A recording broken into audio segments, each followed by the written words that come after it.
Now, recreational marijuana may be coming to Maryland. State lawmakers are planning to launch a bill legalizing pot for recreational use. And the proposed bill would allow adults over 21 to possess up to an ounce of marijuana and grow up to 6 plants in an enclosed and secure area at home.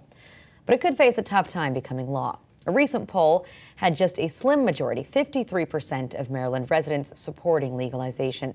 And Maryland Governor Martin O'Malley isn't a fan of pot. He recently came out and said that he's against legalization.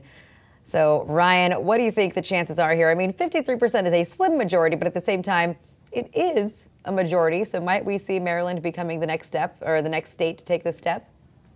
Well, potentially, and I think you've seen this, advancing in a number of states, including D.C. We had some progress this week coming out of a D.C. Council committee. So, and we'll see that go to a full vote by the committee, I think, within the next few weeks. But I think also interesting here, and you have to sort of keep in mind, is that Martin O'Malley is sort of positioning himself perhaps for a potential presidential run, and I think he maybe wants to still give himself some room to evolve on this issue in the future. So I don't, where you got to sort of watch where the public is. I think there's a lot of parallels to sort of gay marriage here, where obviously it sort of indicates where people are sort of headed in this, but you don't want to get out too far ahead of the public polling on it. So I think that there's some political considerations certainly here, and maybe not strictly a law enforcement decision from his perspective.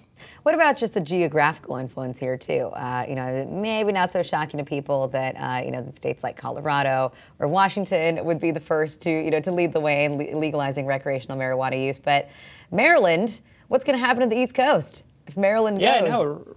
Right along the 95 corridor there. I think it's important. People in the D.C. elites and people going between New York could stop by in Maryland real quick just to pick up their stash, and maybe we'd see some differing columnist views come out after that. But but yeah, I mean I certainly think that the location is important here, and that could have certainly influence in the surrounding states. That once they see all the tax revenue, perhaps that Maryland would be getting from this, consider, hey, where's our piece of the pie, and sort of our residents are going over state lines and sort of giving their hard-earned dollars to a different state, so maybe want to get sort of their share.